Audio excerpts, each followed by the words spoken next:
तो आज की वीडियो में हम लोग बात करेंगे अपने ये रोल ऑफ रास इन किडनी। अब ये रास क्या है? देखो, रास का हमारा फुल फॉर्म होता है रेनिन एंजियोटेंसिन सिस्टम। अब ये क्या है?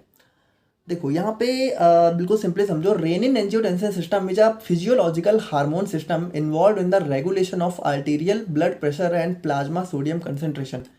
देखो यहाँ पे ये इतने वर्ड से आप लोग कंफ्यूज मत हो। सिंपली समझो कि ये हमारी बॉडी का एक फिजियोलॉजिकल, मतलब ये बॉडी का हमारा एक हार्मोनल सिस्टम होता है। ठीक है, इसके अंदर होता क्या है? देखो यहाँ पे कंडीशंस मान के चलो कि मान लो यहाँ पे कोई भी पर्सन है, ठीक है, और उसका यहाँ पे हो गया है एक मेजर सा एक्सीडेंट। अब हुआ क्या कि अगर उसका एक्सीडेंट हुआ तो यहाँ पे क्या होगा? उसका ब्लड का लॉस होगा, है ना। यहाँ पे हमारे जिसका भी एक्सीडेंट हुआ उसका ब्लड लॉस होगा, और उसका जो ब्लड यहाँ पे ब्लड प्रेशर है वो यहाँ पे क्या होगा? वो यहाँ पे धीरे धीरे करके बहुत लो चला जाएगा। अब यहाँ पे देखो, मान लो बहुत सीवियर एक्सीडेंट हुआ है और उसकी जान बचानी है, अब तो उसकी जान पे बना है, तो वहाँ पे होगा क्या? तो वहाँ पे हमारा एक्टिवेट होता है रेनिन एंजियोटेंसिन सिस्टम। और ये यहाँ पे क्या करता है? ये हमारे ब्लड वॉल्यूम को दोबारा से कंट्रोल में लाता है, और जो ब्लड प्रेशर यहाँ पे बढ़ गया था, सॉरी जो कम हो गया था, उसको दोबारा से बढ़ा के नॉर्मल लेवल पे लाने का काम करता है। अब कैसे करता है तो अभी उसको हम लोग यहाँ पे देख रहे हैं। बाकी सबसे पहले ये समझो रेनिन एंजियोटेंसिन है क्या। तो देखो, रेनिन हमारा एक टाइप का हार्मोन होता है जो कि हमारे जक्स्टा ग्लोमेरुलर एपरेटस, देखो ये हमारी नेफ्रॉन्स के पास में देखने को मिलते हैं। यानी कि ये हमारी कह सकते हो किडनी के द्वारा ही सिक्रीट किया जाता है रेनिन, ठीक है। और उसके बाद जो एंजियोटेंसिनोजन है, ये हमारा, अच्छा यहाँ पे देखो, यहाँ पे एंजियोटेंसिन है, लेकिन ये एंजियोटेंसिन अभी बाद में एक्टिवेट होकर बनता है। सबसे पहले सिक्रीट होता है ये एंजियोटेंसिनोजन के फॉर्म में। ये हमारा क्या होता है? ये हमारा एक टाइप का प्लाज्मा प्रोटीन होता है जो कि लीवर के द्वारा सिक्रीट किया जाता है। तो यहाँ पे देखो, चूंकि ये लीवर के द्वारा भले किया जा रहा हो, लेकिन ये दोनों मिलके ही हमारा जो है सिस्टम बनाते हैं, ठीक है। तो रेनिन हमारा कहाँ से आता है? किडनी से। और एंजियोटेंसिनोजन कहाँ से आता है? लीवर से। और ये दोनों मिलके हमारा एक ऐसा सिस्टम बनाते हैं जो कि देखो, ये हमेशा काम नहीं करता है। ये हमारी बॉडी में तभी एक्टिवेट होता है जब हमारी बॉडी में कोई इमरजेंसी कंडीशन हो, जैसा कि मैंने आप लोगों को बताया। सो यहाँ पे होता क्या है? देखो, ये जो एंजियोटेंसिनोजन है ये हमारा लीवर सिक्रीट करता है। और देखो, जैसे ही ये एंजियोटेंसिनोजन, वैसे ये नॉर्मल, देखो नॉर्मली ये डीएक्टिवेट होता है, ठीक है, वैसे काम नहीं करता है। लेकिन जैसे ही हमारा रेनिन हार्मोन इसके कांटेक्ट में आता है, तो रेनिन से कांटेक्ट में आने के बाद ये कन्वर्ट हो जाता है एंजियोटेंसिन फर्स्ट में। अब देखो, ये फर्स्ट वाला हमारे काम का नहीं है, इसको हमें कन्वर्ट कराना पड़ेगा सेकंड में। तो ये हमारा कन्वर्ट हो जाता है सेकंड में, और यहाँ पे हमारा एंजाइम होता है एंजियोटेंसिन कन्वर्टिंग एंजाइम, ठीक है। ये यहाँ पे इसको फर्स्ट से सेकंड में कन्वर्ट करा देता है। और जैसे ही ये सेकंड में कन्वर्ट होता है, अब ये हमारे सारे काम की चीज़ें करने लगता है। कैसे? ये क्या करता है? ये यहाँ पे मेजरली जो है 3 चीज़ें करता है। सबसे पहला काम करता है ये वैसो कॉन्स्ट्रिक्शन। यानी कि यहाँ पे देखो, जैसे कि ये हमारी ब्लड वेसल्स है। अब देखो, जैसे कि मान लो अगर बीपी लो हो गया, यानी ब्लड प्रेशर लो हो गया, यानी कि जो हमारा ब्लड फ्लो है वो यहाँ पे क्या हो गया? वहाँ पे रिड्यूस हो गया। यानी देखो, बीपी ब्लड प्रेशर होता क्या है? ब्लड प्रेशर हमारा वो प्रेशर होता है जो कि हमारे जो ब्लड है वो हमारी इस ब्लड वेसल्स की वॉल पे लगाती हैं, यानी ये वाला प्रेशर। तो जितना तेज़ी से ब्लड फ्लो होगा उतना ही तो प्रेशर रहेगा, यानी जितना अच्छे से फ्लो होगा। तो यहाँ पे अगर ब्लड प्रेशर लो है, यानी ब्लड फ्लो रुक गया है, यानी कम हो गया है, तो यहाँ पे ये क्या करता है? वैसो कॉन्स्ट्रिक्शन, यानी कि ये जो हमारी ब्लड वेसल्स है इनको यहाँ पे कॉन्स्ट्रिक्ट कर देता है। यानी यहाँ पे कॉन्स्ट्रिक्शन मतलब यहाँ पे सिकुड़ना, ठीक है। तो यहाँ पे पतली कर देता है। और जब पतली हो गई तो क्या है? देखो, अब हमारा जो लिक्विड फ्लो हो रहा है, देखो पहले यहाँ पे इतने पार्ट से फ्लो हो रहा था, अब जब ये पतले रास्ते से फ्लो होगा तो प्रेशर बढ़ जाएगा।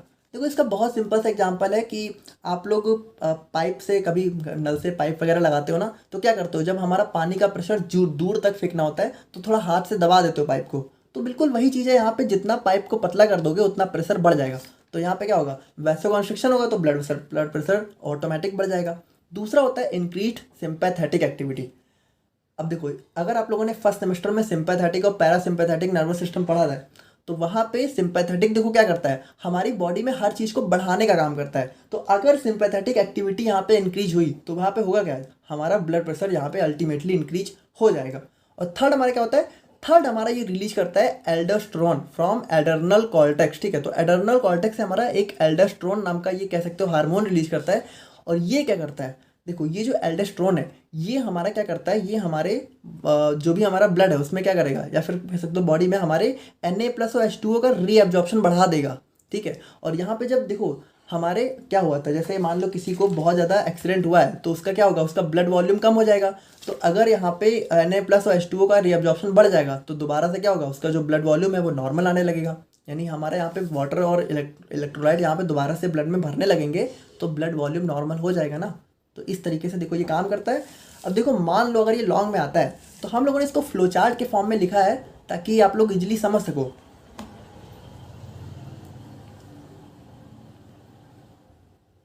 बाकी देखो अगर ये लॉन्ग में आता है, बाकी देखो अगर ये लॉन्ग में आता है, बाकी देखो अगर ये लॉन्ग में आता है तो आप लोग क्या करना, आप लोग बिल्कुल यहाँ पे इतना तो समझदार हो ही चुके हो कि इसको आप लोग यहाँ पे पैराग्राफ के फॉर्म में बहुत लंबा लंबा बना के लिख सकते हो, ठीक है। जैसे एक्सप्लेन कर देना ना कि first angiotensin combines with the renin and convert into angiotensin first, पहले ये चार्ट भी बना देना और उसके बाद लिख भी देना, स्टेप लिख देना, ठीक है। अब बिल्कुल चार्ट, अगर फ्लो चार्ट बना के स्टेप लिखा है तो काफ़ी अच्छा इंप्रेशन पड़ेगा और आपकी लेंथ भी अच्छी खासी हो जाएगी। अब हम लोग यहाँ पे एक और टॉपिक के बारे में बात कर लेते हैं जो कि हमारा मिक्टिट्यूशनल रिफ्लेक्स, और इससे भी क्वेश्चन आप लोग एग्जाम में देखने को मिल जाते हैं। अब देखो आप लोग को बड़ा अजीब सा लग रहा होगा ना कि ये कौन सा टॉपिक है मिक्टिट्यूशनल रिफ्लेक्स। यहाँ पे देखो ये कुछ है ही नहीं। Micturition is nothing but the urination, ठीक है, डिस्चार्ज ऑफ यूरिन, यानी आप लोग जो यूरिन का डिस्चार्ज करते हो, ठीक है, बस सिंपल सा वही है। यानी मिक्टिट्यूशन सिंपल सा इसका एक दूसरा नाम है। यानी जब भी आप लोग यहाँ पे यूरिन डिस्चार्ज करने जाते हो, ठीक है, अरे सिंपली टॉयलेट वगैरह जाते हो, बस वही चीज़ है और कुछ नहीं, ठीक है। जो डेली टीचर से पूछते हो ना कि मैं आई गो टू टॉयलेट, तो बस वही है यार। मिक्टिट्यूशन मतलब यूरिन डिस्चार्ज करना, सिंपल सा, बस इसका नाम थोड़ा सा मिक्टिट्यूशन हो गया है। अब यहाँ पे देखो इसकी डेफिनेशन की बात करें तो थोड़ी सी प्रोफेशनल वे में लिख दी गई है। वैसे वह है क्या, micturition is a process by which the urinary bladder empties when it becomes filled. यहाँ पे देखो वही चीज़ तो है, ये जो यूरिनरी ब्लैडर है, जब यहाँ पे यूरिन फिल हो जाता है तो इसको इम्पटी, तो इम्पटी कैसे होगा, जब आप लोग यहाँ पे यूरिन डिस्चार्ज करोगे, तो वही चीज़ है, ठीक है, और कुछ है ही नहीं। व्हेन इट बिकम्स फिल्ड यानी जब फिल हो जाता है। This involves 2 main steps. अब इसके अंदर 2 मेन स्टेप होती है। पहला होता है first the bladder fills progressively until the tension in its walls rises above a threshold level. देखो इसका कहने का क्या मतलब है, इसके कहने का मतलब है कि देखो पहले क्या होता है, धीरे धीरे जो हमारा यूरिन है वो हमारे इस यूरेटस से होते होते हमारे ब्लैडर में आता है। देखो ये यहाँ पे क्या होता है, पहले नॉर्मली आता है तो हमारा ब्लैडर देखो थोड़ा सा कम फिल होता है, तो धीरे धीरे करके फिल होता जाता है।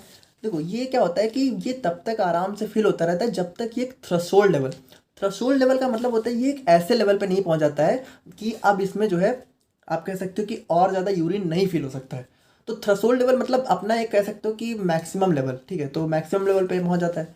Now in the second step as bladder is filling continuously a nervous reflex generates known as micturitional reflex that impedes the bladder और at least cause a desire to urination. देखो अब होता क्या है, पहले तो नॉर्मली हमारा ब्लैडर भर रहा है तो पहले थोड़ा ही भरा है, आधा ही भरा है, लेकिन धीरे धीरे तो भर जाएगा ना। तो जैसे ही हमारा ये पूरा भर जाएगा, ठीक है, या फिर पूरा नहीं कह सकते कि जैसे ही हमारा जो है एक अपनी मैक्सिमम कैपेसिटी तक भर जाएगा, वैसे ही होगा क्या। देखो ध्यान से समझना, ये जो हमारा ब्लैडर है ना, तो यहाँ पे हमारे जो है कुछ रिसेप्टर्स देखने को मिलते हैं, ठीक है। हमारे कुछ रिसेप्टर्स होते हैं जिनको हम लोग बोलते हैं स्ट्रेच रिसेप्टर्स, ठीक है, स्ट्रेच रिसेप्टर्स। देखो इसको बिल्कुल समझना ध्यान से। जैसे ये ब्लैडर जैसे जैसे बढ़ता जाएगा तो क्या होगा, इसमें स्ट्रेच बढ़ता जाएगा। अच्छा जैसे ही इसकी मसल्स में स्ट्रेच आना शुरू होगा तो ये जो स्ट्रेच रिसेप्टर्स हैं ये एक्टिवेट हो जाएंगे, और जैसे ही एक्टिवेट होंगे ये क्या करेंगे, ये यहाँ पे सिग्नल भेज देंगे ब्रेन को, ठीक है। अब ये जब ब्रेन को सिग्नल भेजेंगे तो ब्रेन को क्या सिग्नल भेजेंगे कि ये जो ब्लैडर ये फुल हो गया अब इसको खाली करो। तो ब्रेन क्या करेगा, ब्रेन वापस से रिस्पांस में एक सिग्नल भेजेगा, और जब ये वापस से रिस्पांस में सिग्नल भेजेगा तो आप लोग को क्या होगा, आप लोग को जो है यूरिनेशन की अर्ज होगी, ठीक है, यानी आप लोग का मन करेगा यूरिन डिस्चार्ज करने का। और जब यूरिन डिस्चार्ज कर दोगे तो क्या होगा, यहाँ पे जो भी हमारा ब्लैडर है वो इम्पटी हो जाएगा। और अगर मान लो नहीं भी किया तो यहाँ पे अर्ज जरूर यानी डिजायर ऑफ यूरिनेशन जरूर डेवलप हो जाएगी जैसे ही सिग्नल आएगा। तो यहाँ पे देखो मिक्टिट्यूशनल रिफ्लेक्स में होता क्या है, इसको बिल्कुल सिंपली समझो। जैसे हमारे ब्लैडर हमारा फुल हुआ तो यहाँ पे जो स्ट्रेच रिसेप्टर है वो एक्टिवेट हुए, और इन्होंने सिग्नल कहाँ भेजा, हमारे ब्रेन को।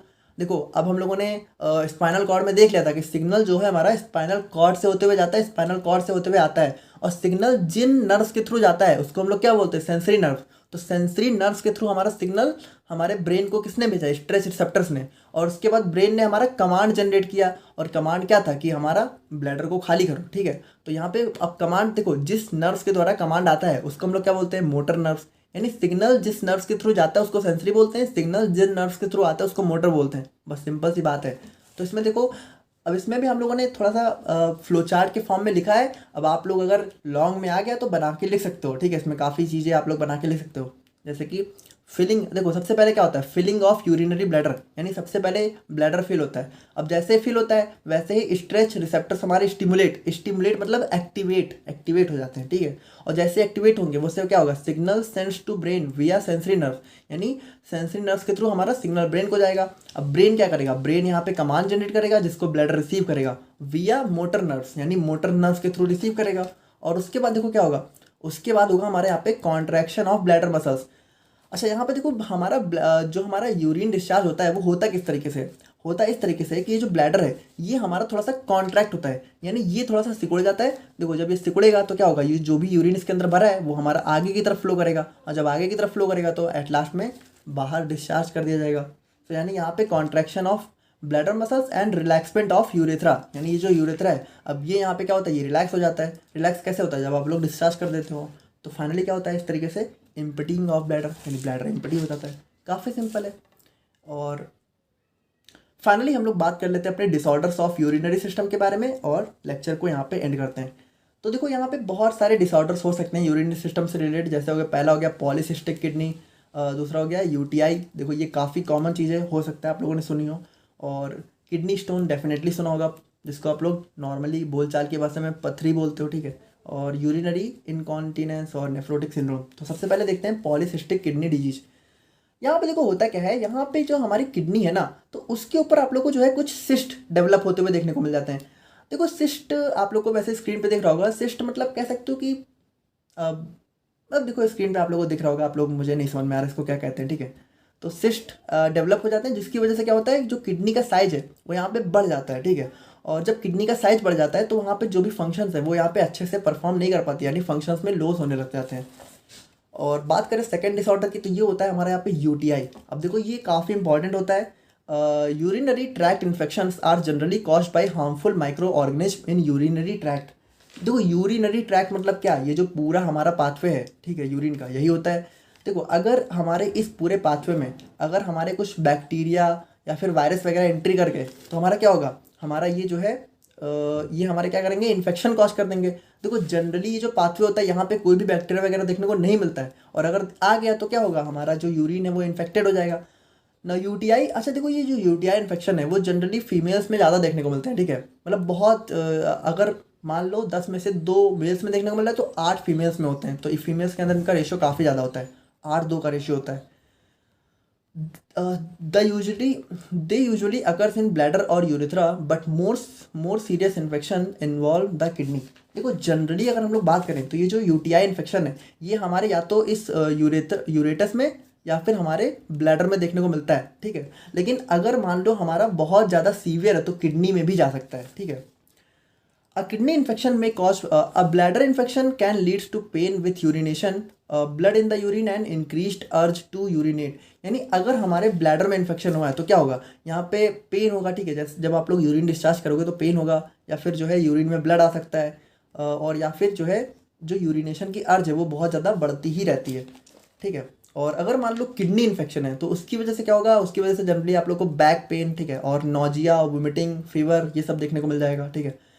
बैक्टीरिया दैट, अच्छा ये जो बैक्टीरिया एंट्री कहाँ से करते हैं, तो ये या तो जो है वजाइनल रूट से या फिर जो है एनल रूट से एंट्री कर जाते हैं हमारे यूरेथ्रा में, और उसके बाद हमारे यूरेथ्रा से कहाँ, हमारे ब्लैडर में पहुँच जाते हैं। अब देखो ये जो यूटीआई इन्फेक्शन है ये भी हमारे 2 टाइप के हो सकते हैं, पहला हो गया अपर, दूसरा हो गया लोअर। देखो अपर मतलब अगर किडनी में हो रहा है तो अपर, और अगर हमारा जो है ब्लैडर या फिर हमारे यूरेथ्रा में हो रहा है तो हमारा लोअर हो गया, ठीक है। तो काफ़ी सिंपल था। एंड बात करें हम लोग यहाँ पे नेफ्रोटिक सिंड्रोम के बारे में, तो it is a type of renal failure occur due to increased glomerular permeability. देखो ये जो हमारा ग्लोमेरुलर था, अगर मान लो इसकी परमिएबिलिटी बहुत ज़्यादा ही बढ़ जाए, परमिएबिलिटी का मतलब होता है कि किसी चीज़ को अपने अंदर आने जाने का मतलब परमिएबल कितना है, जैसे कि कोई चीज़ कितनी आसानी से किसी के अंदर जा सकती है। सो यहाँ पे देखो जैसे ये जो हमारा ग्लोमेरुलस होता है ये वाला, ठीक है, तो यहाँ से हमारा क्या होता है, यहाँ से हमारा सिर्फ हमारा प्लाज्मा ही तो फ्लो होता है, हमारे जो प्लाज्मा प्रोटीन्स होते हैं वो तो फ्लो नहीं होते हैं, वो हमारे इसी के अंदर रह जाते हैं। लेकिन नेफ्रोटिक सिंड्रोम में क्या होता है, nephrotic syndrome is a kidney disorder that cause your body to pass too much protein in your urine. यानी इसमें क्या होता है, जो हमारा ग्लोमेरुलस है इसमें से हमारा प्रोटीन भी पास होने लग जाता है। यानी इसमें नॉर्मली तो सिर्फ प्लाज्मा पास होना चाहिए था, लेकिन इसमें प्रोटीन जो कि हमारी ब्लड वेसल्स के, जो कि हमारे ब्लड के लिए ज़रूरी होते हैं, वो भी पास होने लग जाते हैं। It generally occurs due to damage in blood vessels. और ये देखो क्यों होता है, जैसे हमारे ब्लड वेसल्स में डैमेज वगैरह हो गया तो इसकी वजह से क्या हुआ, हमारा परमिएबिलिटी है वो बढ़ गई। तो बात करें हम लोग यहाँ पे यूरिनरी इनकॉन्टिनेंस के बारे में, तो it is a common and embarrassing. अच्छा यहाँ पे देखो इसके अंदर क्या होता है, सिंपली कि आप लोग को जो है यूरिनेशन की अर्ज बहुत ज़्यादा ही हो जाती है। यानी एक नॉर्मल अगर हम लोग बात करें तो डेली हम लोग जो है लगभग 7 से 8 बार यूरिन डिस्चार्ज करते हैं, लेकिन इसमें क्या होता है कि इसमें मतलब बहुत ज़्यादा बढ़ जाता है, लेकिन आप लोग को मतलब आधे आधे घंटे पे बार बार यूरिन डिस्चार्ज करने का मन करता है, यानी जो ब्लैडर पे कंट्रोल है, ठीक है, ब्लैडर कंट्रोल ही यहाँ पे लॉस्ट हो जाता है। देखो वैसे यूरिनेशन एक वॉलंटरी प्रोसेस है, यानी हमारे कंट्रोल में होती है लेकिन एक लेवल तक, ठीक है, जब तक हमारा ब्लैडर पूरा नहीं भर जाता। अगर एक बार पूरा भर गया तो फिर आप लोग को यूरिन डिस्चार्ज करना ही पड़ेगा। तो किडनी स्टोन्स की बात करें तो देखो ये तो आप लोगों ने जरूर सुन रखा है, इसको आप लोग जनरली पथरी वगैरह बोलते हो, ठीक है। तो इसमें क्या होता है किडनी स्टोन्स, अच्छा ये स्टोन्स होते क्या हैं? क्या आप लोग को लगता है स्टोन्स मतलब क्या पत्थर होते हैं क्या, जो बाहर पत्थर पड़े रहते हैं? वो तो होते नहीं है। किडनी स्टोन्स देखो क्या होते हैं, ये हमारे जो जैसे कुछ मिनरल्स या फिर कुछ सॉल्ट्स होते हैं जो कि हमारी बॉडी में डिपॉजिट, यानी कि हमारी किडनी में क्या होते हैं इकट्ठा हो जाते हैं, और वही क्या होते हैं हमारे किडनी स्टोन्स बना लेते हैं। अब देखो ये बहुत हार्मफुल पेनफुल भी हो सकते हैं, ठीक है, while throwing through the urinary tract, but usually don't. देखो वैसे तो ये पेनफुल होता है, देखो अगर किसी को स्टोन्स वगैरह की प्रॉब्लम होगी तो मतलब हुई होगी, भगवान करे ना हुई हो, भगवान करे हो भी ना, बट अगर हुई है या फिर हो नहीं हुई है अगर, तो आप लोगों ने फेस किया होगा, ठीक है, बहुत ज़्यादा पेन वगैरह होता है ना। इट कैन बी अगर, अच्छा देखो ये यूरिन किडनी स्टोन्स क्यों देखने को मिल जाते हैं? अगर मान लो वाटर इनटेक आप लोग का बहुत कम है, या फिर ओबेसिटी, टू मच ओबेसिटी, समझ रहे हो ना, मोटापा बहुत ज़्यादा है, ठीक है, और वेट लॉस सर्जरी अगर किसी ने करवाई है, या फिर अगर मान लो बहुत सॉल्टी और बहुत शुगर वाला फूड खाया जा रहे हो, तो भी ये सारी चीज़ें देखने को मिल जाती हैं। तो ये था हमारा यहाँ पे यूरिनरी सिस्टम का लेक्चर। आई होप कि चीज़ें आप लोग समझ गए होंगे। मिलते हैं नेक्स्ट वीडियो में। Thank you so much. I know you told your friend you're not okay. Tell me what's wrong.